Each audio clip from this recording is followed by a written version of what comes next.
Hello and welcome to this edition of Money in Motion video blog. This is Dan Perkins and thanks for watching. This is my first post of the year and I've waited to see how January was going and how Mr. Trump would be accepted by the markets and by the rest of the world. Let me take you back a year ago, almost to the month, where we had a collapse in the price of crude oil. Late January, early February, we got down to about $26 a barrel for West Texas Intermediate crude. And the equities, the oil companies, the drilling companies, the pipeline companies, this chart shows how deep the decline was in crude oil, but it also shows the recovery. In the third quarter, and your reports, I sent out to all the customers the holdings that they had in energy-related securities, what their low was, and how much they'd come off the bottom. And what we found is that, as I suspected last year, that as the price of oil began to recover, the energy stocks would outperform the price of oil. In my year-end blog, I suggested that I thought that West Texas crude oil could go to somewhere between $52 and $55 a barrel by the end of the year, would probably see some kind of a correction after the first of the year, and by the end of the first quarter 2017, I expected to see the price of West Texas crude around $60 a barrel. So far that prediction's held up pretty well. We got to 53 and change, almost 54 by the end of the year. We got down to 50 and change. Now we stand at 53, just under $54 a barrel. We got $6 to go between now and the end of the quarter. I think that that's possible. OPEC seems to be holding steady at their 1.8 million barrels a day reduction, if not more. And they desperately need the price of crude oil to stabilize and go higher.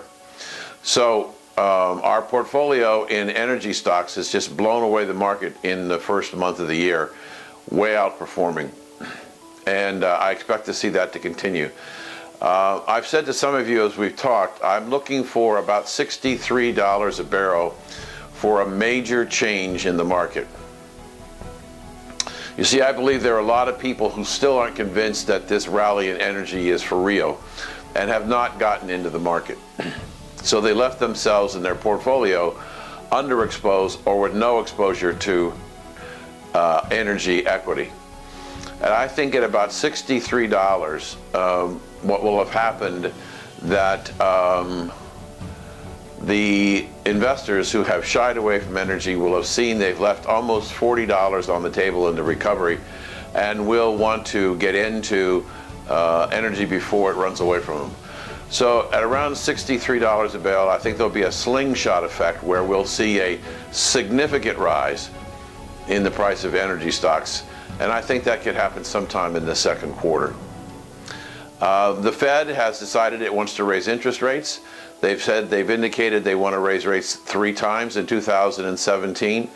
I don't know whether that's going to happen or not, because the higher we raise interest rates with the rest of the world underperforming, the dollar continues to rise, and as a result, foreign currencies decline. Now, in some respects, that would be good for them because their goods are cheaper than ours. But with little demand growth in their economies, it's not helping them at all. So I think that we're going to continue to see some opportunities in the market, specifically in energy, going forward. I also think that there are a series of stocks that are opportunities to buy for the long term, and it will be coming shortly once we get clear definition from the Trump administration about what they're going to do about infrastructure. Now, companies like Caterpillar and John Deere, steel companies, pipeline companies that build pipelines,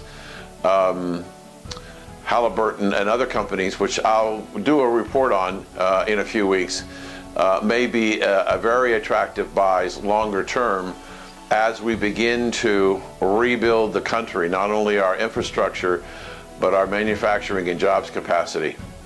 So those are going to be some very significant opportunities going forward. And as I said, I'll do a special report of that in the near future. So what am I looking for in 2017? I think we'll probably see volatility, but not as dramatic as we saw in 2015 and 16. I think a stable to rising oil price will add stability to the markets. I think the momentum that's being built by the Trump administration, encouraging small businesses to be formed, hiring, the Keystone Pipeline, which the president signed off on this week, is estimated to hire 28,000 people, and not in minimum wage jobs. They're also going to finish the pipeline in Dakota. And I expect to see the rig count, by the way, is continuing to rise on a weekly basis, meaning we're drilling more and more wells. I believe it's possible that if we began uncapping the wells that they found in the energy crisis when oil was collapsing, we could make America energy independent by the end of this year. It's about 4 million barrels a day that we import. That 4 million barrels a day could be used with American energy to create more jobs and take us totally independent of international oil cartels who may not have the same political views as we have. The last thing I want to talk a little bit about is ISIS. They're now in 32 nations across the world. It's a lot different than it was when President Obama drew the line in the sand. I was recently at a conference here in Sanibel where a political reporter for the New York Times was the speaker, and he said, which was surprising to me, that he believed that the greatest mistake of the Obama administration that probably cost millions and millions of lives was his failure to enforce the red line. I don't know that Mr. Trump is going to draw red lines in the sand like President Obama. And so Donald Trump came in and in a matter of days changed the psychology. I think that the psychology that Mr. Trump, by putting America first, by building factories, by putting people to work, to try and bring jobs back, and to stop the 41-year trade deficit, which now stands at over $41 billion. We've sent thousands, if not millions, of jobs overseas in companies because of trade policy. Hopefully, Mr. Trump can create new trade policy. So I look for it to be an interesting, exciting, somewhat volatile year, and we'll see what happens.